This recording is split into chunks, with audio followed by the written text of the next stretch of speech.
मित्रों नमस्कार।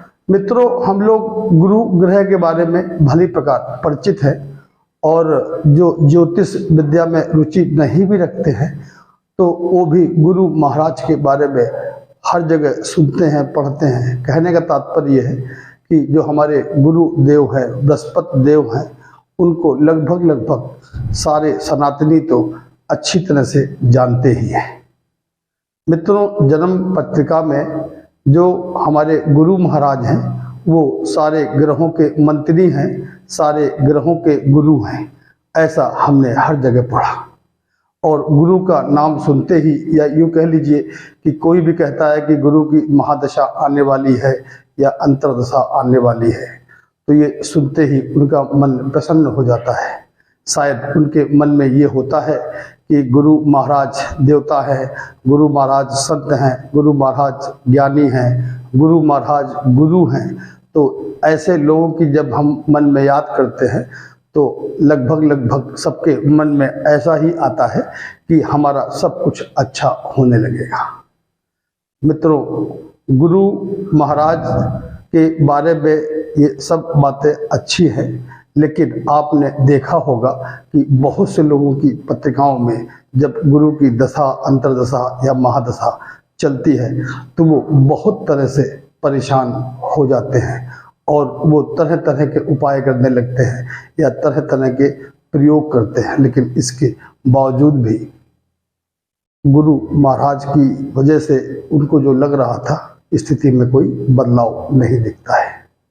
लोग सवाल पूछते हैं हमसे, कहते हैं कि आपने कहा था तो कि गुरु जी तो गुरु बहुत श्रेष्ठ होते हैं, इसके बावजूद भी गुरु की दशा अंतदशा में हमने सारे संताप, सारे दुख, सारी मुसीबतें झेली, ऐसा क्यों? तो मित्रों, ऐसा नहीं होता है कि हर व्यक्ति, हर आदमी के लिए एक ही जैसा व्यवहार करे। कहने के मतलब, आप अगर पुलिस के पास जाते हैं, आप शरीफ आदमी हैं, तो आपको पुलिस बैठा लेगी, आपसे सम्मान से बात करेगी। लेकिन यदि आप कोई चोर है, डकैत है, अपराधी है, तो आपसे पुलिस अच्छा व्यवहार नहीं करेगी। या यूँ कह लीजिए, हम किसी भले मनुष्य के पास जाते हैं, साधु महात्मा के पास जाते हैं, और उसको ये मालूम पड़े कि ये आदमी चोर है कि ईमानदार है, चोर है कि गुंडा है कि मवाली है, तो शायद वो भी उसको लाइक नहीं करते हैं।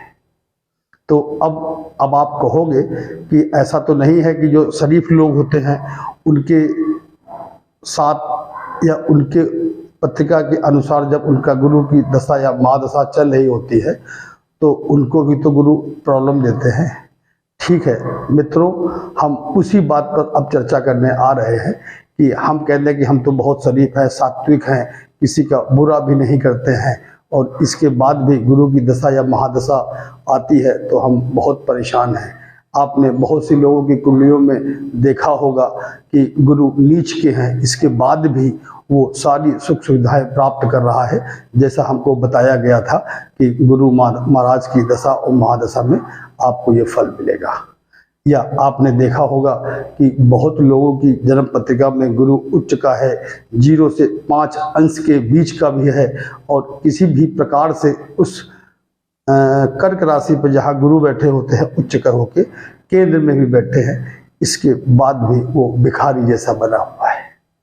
तो आपके मन में भी कभी कभी ऐसा लगता होगा कि गुरु की दशा चल रही है, गुरु महाराज के ऊपर किसी पापी ग्रह की दृष्टि भी नहीं पड़ रही है, 0 से 5 डिग्री का अंश भी है, इसके बावजूद भी गुरु महाराज हमको बहुत खराब परिणाम दे रहे हैं।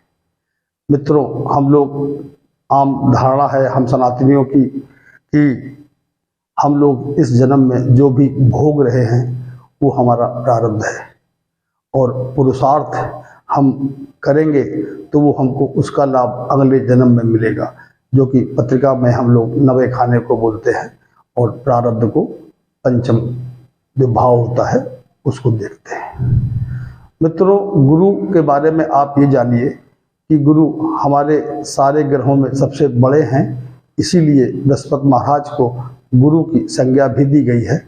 और अगर हम आध्यात्मिक ढंग से गुरु के बारे में जाने तो गुरु हमारे सब देवताओं के गुरु हैं, पुरोहित हैं, या ये कह लीजिए कि हर प्रकार से जो धर्म कर्म ज्ञान विज्ञान जिस तरह की भी कोई समस्या होती थी तो सारे देवता लोग उन्हीं से राय लेते थे और आशीर्वाद लेते थे।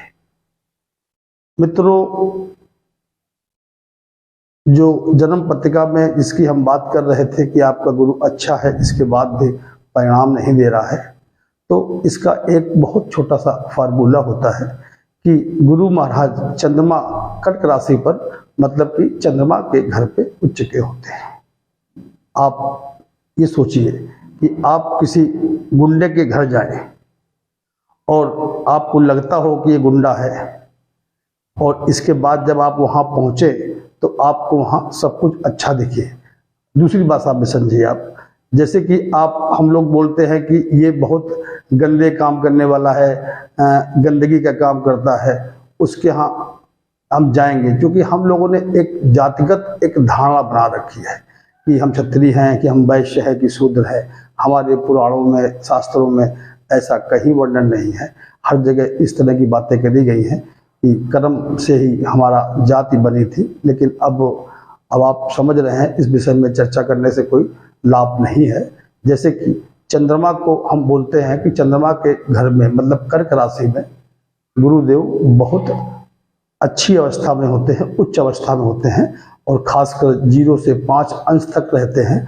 बल्कि आप 5 तो कहते हैं, लेकिन हमने अपने अनुभव में 4 सवा 4 अंश तक का ही अच्छे परिणाम देते हुए देखा है। अब आप मुद्दे पर आइए। चंद्रमा के घर में गुरु उच्च के होते हैं।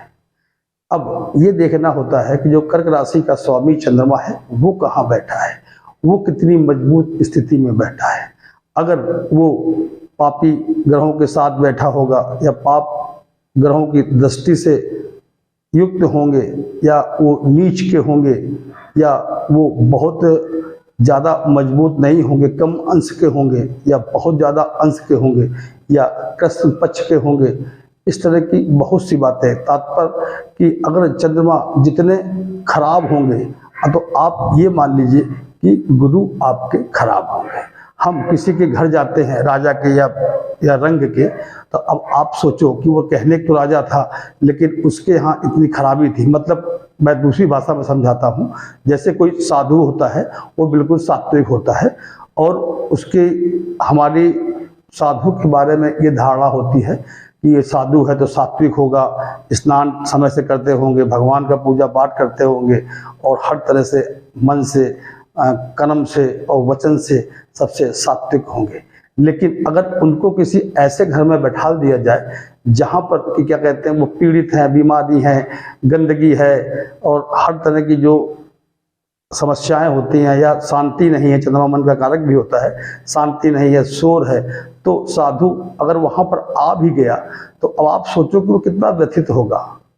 और इसी प्रकार जैसे हमने आपसे कहा कि गुरु महाराज मकर राशि पर नीच के होते हैं, तो अब मकर राशि के मालिक शनि होते हैं। अगर शनि उच्च के हैं, शनि दिग्बली हैं, शनि अपने मित्र के घर में बैठे हैं और केंद्र में बैठे हैं, या यूं कह लीजिए कि शनि हर तरह से मजबूत है, तो अब आप सोचो उस समय गुरु उस घर में बैठकर भी आपको बहुत अच्छे परिणाम दे रहे होंगे।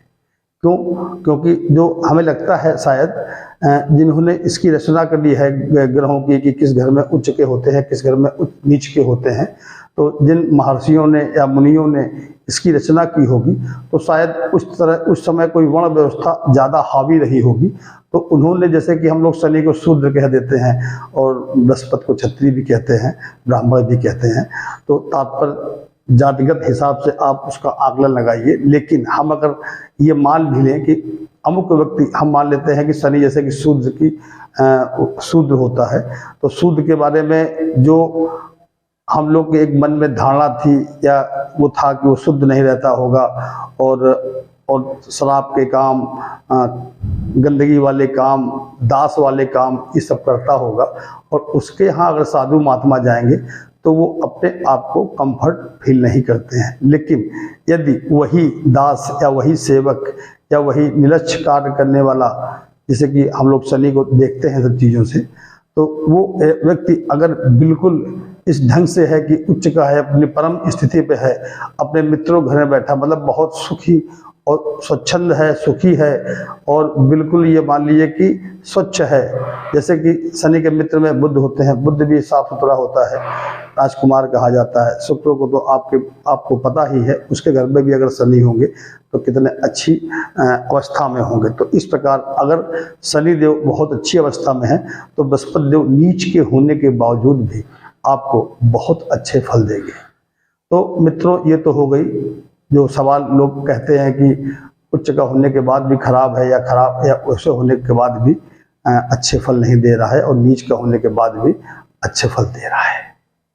मित्रों, बृहस्पति देवता हमारा प्रारब्ध है, हमारे पूर्वज है, और बृहस्पति देवता का हम लोग केतु और बृहस्पति को मोक्ष का कारक कहते हैं, लोग केतु को अधिक कहते हैं, लेकिन हमने अपने जो उसमें देखा है कि जैसे कि बृहस्पति आपका तृतीय भाव में बैठ गया, बृहस्पति आपका 11वें भाव में बैठ गया, तो हमने अक्सर ऐसा देखा है कि वो बीमार होगा, पिता के सुखों से वंचित होगा, या 12वें भाव में होगा, तो अपने जो भी उसके परिजन गार्जियन होते हैं, पिता, ताऊ, बाबा, चाचा, जो हम जिसको गार्जियन बोलते हैं, उनसे उसको कभी लाभ नहीं मिलता।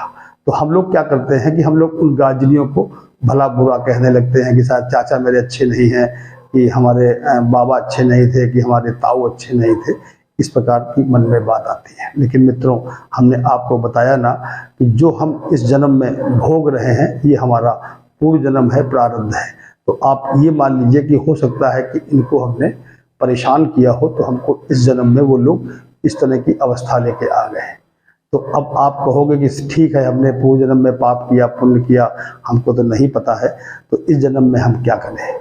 तो मित्रों, अगर आपने जिनका पूर्व जन्म में खाया है, छीना है, लिया है, उनको आप पहचानते नहीं हैं, आप बृहस्पति के उस तरह के उपाय करें, बृहस्पति से संबंधित वस्तुओं का दान करें। हाँ, अब दान किसको करना है, आपने जिनका पूर्व जन्म में खाया है उनको आप पहचानते नहीं हो, तो आपको इस जन्म में उन्हीं लोगों को दान करना है कि जिनको हम कभी पहचान न पाएँ दोबारा सामने आने पर। जैसे पंछी हो गए, जानवर हो गए, इस तरह के लोगों को बृहस्पति ग्रह से संबंधित आप वस्तुएं दान करने लगें। आप देखिएगा बहुत जल्द जो बृहस्पति महाराज आपको अच्छे फल नहीं दे रहे थे, वो फल सारे अच्छाइयों में बदल जाएंगे। अब बात ये आती है कि हमारे पास पत्रिका नहीं है, तो हम कैसे पहचाने कि हमारा बृहस्पति खराब है। तो उसके लिए मैं आपको कुछ संकेत बताने जा रहा हूँ। संकेत, पहला तो संकेत आप ये माने कि जब हमारे बृहस्पति देवता खराब होते हैं तो हमारी जो गार्जियनशिप होती है, खासकर महिलाओं के लिए, महिला होंगी तो बचपन से ही उनके पिता उनका सपोर्ट नहीं करते होंगे, यूँ कह लीजिए कि शराब वराब पीने वाले या कुछ ना काम करने वाले, या यूँ कह लीजिए कि बहुत सी तो महिलाओं के देखा है कि बचपन में ही पिता का स्वर्गवास हो गया। अब हम लोग महिलाओं के बारे में ये कहते हैं कि शादी के पहले पिता गार्जियन होता है, शादी के बाद पति, और वृद्धावस्था में उनके जो पुत्र होते हैं वो उनके गार्जियन होते हैं। आपने फिर देखा कि पिता नहीं थे, बचपन में ही चले गए, सपोर्ट नहीं मिला, उसकी वजह से अगर उनके घर की स्थिति ठीक थी तो कोई बात नहीं, अगर स्थिति ठीक नहीं होती तो छोटी छोटी बालिकाओं को आपने देखा होगा, बहुत जगह बेचारी 17-16 साल की उम्र से ही काम में लग जाती हैं। अब 16-17 साल की उम्र में आप समझ सकते हो कि बहुत बच्चा पढ़ा लिखा नहीं होगा तो बहुत लो क्लास की नौकरी करेगा, दासों वाले काम करेगा। तो जो हमने टाइटल में लिखा है कि बृहस्पति शनि भी होता है, तो अगर इस तरह का बृहस्पति होता है तो आपको दास बना देता है बहुत कम उम्र में। अब इसके बाद किसी प्रकार उसकी शादी हो गई, अब शादी के बाद अब आया गार्जियनशिप पति के नाम, तो पति भी उसको ऐसा ही मिला कि न कमाने वाला हुआ या घर में किसी भी प्रकार से सपोर्ट करने वाला नहीं हुआ। तो वो महिला फिर शादी के पहले परेशान थी और शादी के बाद भी वो परेशान रहने लगी। फिर उसके बालक हुए या नहीं हुए, अगर हो भी गए तो वो ऐसे निकले कि बुढ़ापा पूरा उन्होंने खराब कर दिया। तो अब हम लोग जब दंड किसी को मिलता है या दुर्भाग्य की बात करते हैं तो हम लोग के मन में अक्सर शनि की बात आ जाती है कि शायद शनि महाराज दंडाधिकारी हैं, वही दंड प्रदान कर रहे हैं। तो मित्रों, मैं वही कह रहा हूँ कि शनि दंडाधिकारी होते हैं, तो हम इसको ये तो कह सकते हैं कि शायद प्रारब्ध में हमें जो पाप खड़े होंगे उसके बदले में हमको दंड मिल रहा है, तो ये दंड का देने का अधिकार शनि देव को है, वो ठीक है। लेकिन अब आप देखिए ना, ये सारी समस्याएं इसलिए आ रही थी कि हमारा बृहस्पति खराब था। तो हम आपसे ये कह रहे हैं कि आप बृहस्पति को ठीक करो, ठीक करने के उपाय बताए कि बृहस्पति से संबंधित जो भी चीज़ें हों उनका आप दान करें ऐसे लोगों को। बस यही जो ये पॉइंट है कि कैसे लोगों को दान करना है। लोग भंडारा करा देते हैं, पब्लिक प्लेस में जाके दान करते हैं और अपना वाहवाही करते हैं, तो आप मान लीजिए वो दान उनके लिए सर्वथा व्यर्थ जाएगा। क्यों? क्योंकि उन्होंने दान देने के बाद अपनी वाहवाही कर ली, 4 लोगों से गाना गा दिया, तो वो आपके लिए अच्छा किसी भी प्रकार से नहीं होगा। अब हम बात करते हैं पुरुषों की। तो अगर बृहस्पति खराब है तो हमारी जो गार्जियनशिप है, जो हमारी पूर्वजों की संपत्ति है, उसमें कोई न कोई बाधा अवश्य होगी। वो लीवर की बीमारी से, पेट में आंतों की समस्या से, गैस की समस्या से परमानेंट वो क्या कहते हैं प्रॉब्लम में रहेंगे, परमानेंट वो दिक्कत में रहेंगे। ऐसे बृहस्पति खराब होने के ये लक्षण होते हैं। और तो और आप ये मान लीजिए उनके पास अधिकार नहीं है, पावर नहीं है, लेकिन इसके बाद भी वो क्या कहते हैं सबसे लड़ने को तैयार हो जाते हैं। ये भी बृहस्पति की खराबी की वजह से होता है। और तो और आदमी की सामर्थ्य नहीं है, बल नहीं है, पैसा नहीं है, लेकिन सबके सामने अपनी बहुत ऊंची ऊंची बातें करता है। तो अब आप मान लो कि ये भी खराब बृहस्पति की पहचान है। जिसका बृहस्पति अच्छा होगा वो धर्म कर्म काम में लिप्त रहेगा, और जब खराब होगा तो धर्म कर्म से बहुत दूर रहेगा। मित्रों, इस सीरीज में बृहस्पति खराब के है अगर हमारा, तो उसको कैसे ठीक किया जाए, इसलिए हम आपको ये सब बातें बता रहे हैं। हम आपको अगले वीडियो में और भी जो ग्रह खराब होते हैं उनको कैसे ठीक करना है उसके संबंध में आपसे हम चर्चा करेंगे। नमस्कार मित्रों, हमारे इस चैनल को सब्सक्राइब करना ना भूलिएगा और लाइक भी करिएगा। और अगर आपको लगता है कि किसी युति या किसी संबंधों के बारे में आपको कुछ हमसे पूछना है तो आप कमेंट बॉक्स में जाकर हमको बताएं। मैं प्रयास करूंगा कि उस संबंध के वीडियो आपको बहुत जल्द डालूंगा। नमस्कार।